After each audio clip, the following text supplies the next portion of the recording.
ওকে, আজকে আমরা কথা বলবো ফ্রেজাল ভার্ব নিয়ে। ফ্রেজাল ভার্ব কিছু শব্দের সমন্বয় যেটা একটি সম্পূর্ণ নতুন একটি আক্ষরিক মানে তৈরি করে। যেমন অ্যাক্ট ফর, কারোর পক্ষে কাজ করা। Rahim will act for the team, Rahim ওই টিমটির পক্ষে কাজ করবে। কেমন এইটাকে, এই যে ফ্রেজাল ভার্ব, এটাকে আমরা ব্যবহার কি করে করব? দুটো বাক্য তার একটি নির্দিষ্ট মানে, অর্থাৎ দুটো শব্দের একটি নির্দিষ্ট মানে, কিন্তু এর ব্যবহারটা কেমন হবে? যে টেন্সে এটাকে আমরা অ্যাপ্লাই করব শুধু সেই টেন্স অনুযায়ী এটাকে আমি চেঞ্জ করে নিলে তাহলে এটি প্রপার ইউজ করা যাবে। যেমন এখানে আমি উইলের ব্যবহার করেছি, তার মানে রহিম করবে, কি করবে? ওদের পক্ষে কাজ করবে। ওদের বলতে কাদের? টিমটির পক্ষে কাজ করবে, মানে এখনো করেনি, যেহেতু এখনো করেনি পরে করবে, তাই আমি উইলের ব্যবহার করেছি।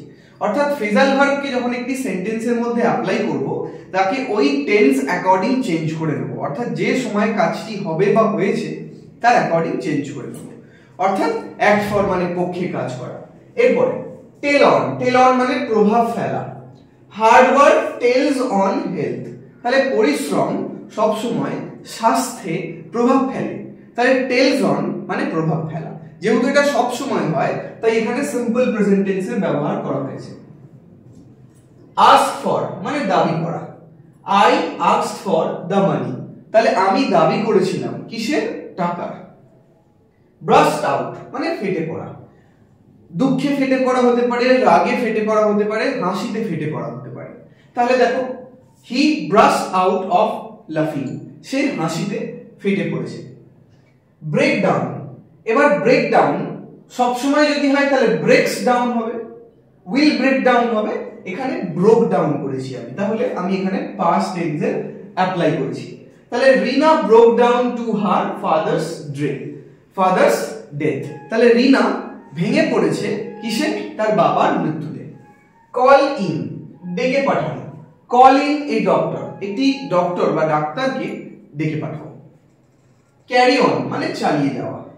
গো অন ইয়োর ওয়ার্ক বা তোমার কাজটি চালিয়ে যাও, বা carry on your work. Come of মানে জন্মগ্রহণ করা, যেটা আমরা বর্ন ইংরেজিতে বলি। I came of a rich family. Came on মানে তাড়াতাড়ি করো, কাম অন তাড়াতাড়ি করো। Come on everyone is waiting for you, এটা আমাদের খুব চেনা শব্দ, কাম অন। ড্র অ্যাওয়ে অন্যদিকে নিয়ে যাওয়া বা অন্যদিকে যাওয়া। দে আর নাও ড্রয়িং অ্যাওয়ে, তারা অন্যদিকে চলে যাচ্ছে। তাহলে এই ছিল আমার 10টা ফ্রেজাল ভার্ব। তোমরা এই পরবর্তী ভিডিওতে আরো 20টা ফ্রেজাল ভার্ব আমি নিয়ে আসবো। ফ্রেজাল ভার্ব মানে দুটো শব্দর সমন্বিত একটি মানে, যেখানে আমরা দেখতে পাচ্ছি, আমরা যদি এখানে হাত চাপা দিই তাহলে এগুলো সব আমরা প্রিপজিশন দেখতে পাবো।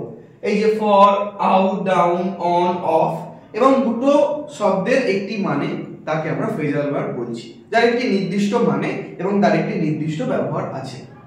আমরা টেন্স অনুযায়ী এটাকে চেঞ্জ করে বাক্যে অ্যাপ্লাই করলে পারফেক্ট এক্সাম্পল তৈরি হবে, একটি সেন্টেন্সের পারফেক্ট এক্সাম্পল তৈরি হবে। তাহলে এই ছিল ফ্রেজাল ভার্ব। বাকি আরো অনেক ফ্রেজাল ভার্ব জানতে গেলে এই চ্যানেলটি সাবস্ক্রাইব করে নাও। ধীরে ধীরে আমি ফ্রেজাল ভার্ব, প্রিপজিশনাল ফ্রেজ, সমস্ত কিছু ভিডিও আনতে থাকবো।